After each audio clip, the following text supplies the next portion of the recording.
One of my favorite tips is using something called a campaign theme. Now, this might be something you guys are already doing or you're familiar with, you've perhaps used before. But what's important about a campaign theme is it allows you to create a lot of different content, and it allows you to have one targeted theme behind it. So it can be easier said than done to create a theme, right, and pick one. So I wanted to share with you an example that our marketing team, our Pardot marketing team did to come up with a campaign theme. So the first thing they did was they looked at data. And what they found was that a lot of small businesses and medium businesses were buying Pardot. So that was a trend we were seeing. And then they listened to our customers. So our marketing team, they're on the road all the time. They're going to trade shows, events, they're meeting with our customers. I'm actually right here in this building, and I sit very close to our marketing team. So they hear from our customer support team for feedback that we give them. And what we were hearing from our customers is that they wish they would have known about Pardot sooner, that it made such a big impact on their marketing strategy, especially for those small businesses. So we heard that. Then we did a little bit of research. Now, Salesforce is a little spoiled. We have a customer research team, but that's okay. If you guys don't have a resource like that, there's tons of research out there. eMarketer is a great place to start. Get some research that backs the data and what you're finding from your customers. Now, the last one's the fun one. It's what our marketing team calls marketing magic. And that's really, the creative side of it. Of course, some people can say this is a little bit of guesswork, but that's where you can get a little creative and then tie it all together to create that theme. So what our marketing team did was they listened to that finding number one of there was a lack of awareness of marketing automation amongst the small businesses. They wish they would have known about it sooner, and that they wanted to grow. So we created a campaign theme about small businesses using marketing automation to grow. So that's one example. Now, once you've created your campaign theme, it's great that you have that in place, but what you want to do is then develop content for the different stages. So your prospects are on a journey with you. Some of them might be at the top of the funnel, some might be at the middle, some might be at the bottom. Content isn't one size fits all. You need to create some content for each stage. So let's start with that top of the funnel. So the top of the funnel is about creating content that it just shows the awareness, creates the awareness, sets the stage. So what our marketing team did was they noticed that a lot of small businesses, it was one person doing everything. Any of you guys relate to that? So what they did was they created more of a problem, created awareness, and had a fun piece of content about how many hats do you wear at a small business, right? So just setting the stage, just showing a little bit of a teaser to the value that you guys bring to the table. Moving further down to that mid-funnel is where now we can start to sneak in a little bit about your products, your services, right? Not too much, though. We just want it to be value-based content. They understand what you are and what you do. Now they want to know a little bit more about the value that you offer. So what our marketing did for that small business campaign was just create a webinar where it was more thought leadership focused and not so much product heavy. Then what we can do is once we move to the bottom of the funnel, then we can see that we can now get product focused. And now we're able to really heavily focus on the problem that we're solving and give them some really heavy content on how they can use marketing automation to grow their business for that example. So bottom line, you want to make sure you understand where your prospects are in this funnel, and then also make sure you have content for each of those stages and not just blasting one piece of content to all three. So speaking of content, it's also important that you think about creating something called an anchor. Now, you guys may call this something different, or maybe you haven't heard of this before, but what I would recommend doing is creating one piece of content that acts as your anchor.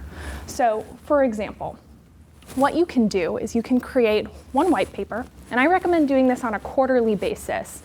So each quarter you start with one white paper, and from there, think about ways that you can turn that into different types of content that will speak to different types of your audience.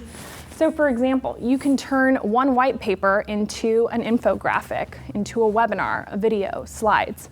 Not reinventing the wheel here, guys, but making sure that you're taking that one anchor and distributing it differently so that way you have a lot more content around that original theme. And then taking it even further to then going ahead and maybe generating a couple different blog posts from it. I know that's my personal favorite way to digest content. I love reading blogs, especially when they have a list format, and I know I can blow through it, pick out the 4 key things, and digest my next piece of content. Now, once you've worked so hard on creating all this content, because it's a lot of work, right? You want to make sure then you think a little bit about how you might want to gate that content. So I work with a lot of customers and they're like, Katie, I want to gate it all. Let's put a form on everything. I want to make sure we generate as many leads as possible. And I hear you. I think that's most marketers' first inclination. But you want to make sure that you're gating strategically and really deciding when to gate versus when not to gate. Now, I think the easiest way to think about this is think about it from your prospect's perspective. It takes time to fill in a form. They need to know a little bit about your value before they'll dedicate the time to submit one of your forms to download something of yours. So things like on the left, blogs, infographics, we don't usually gate that kind of content because we're just teasing them with a little bit of value. Once they've seen that value and we have content that's going to show them more about the solutions we offer, then we ask them for their first name, their last name, their email, so we can start that nurturing process. So just something to think about if you're not gating any content. This is definitely something that Pardot helps you do with Pardot forms. So it's important that you are gating some of your content to help you collect new leads. Now, when it comes to gating content, after someone submits that form, we all have gotten one of those autoresponders, right? But how many of you have gotten that one where 2 minutes later, thank you for your submission, someone will be in touch with you shortly, very automated. We don't want that kind of experience, right? We're taking your prospects down a journey. We want to make sure that you're leading them the path based off of how you want them to engage and interact with your content. So what you want to do is you want to amp up your autoresponder a little bit. Now, the way we do this with Pardot is we use something called dynamic content. So we personalize the prospect's experience with emails by using content based off of the data and information we have on them. So for example, kind of going to the gated content piece. If someone's asked to download one of our ebooks, we're not just going to send them the ebook based off the information we have on them, their click-throughs and what they've been engaged in.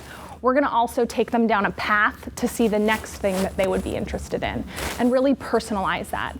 So it's important that you make sure that you're automating your responses, but that they're still personalized and humanized, okay?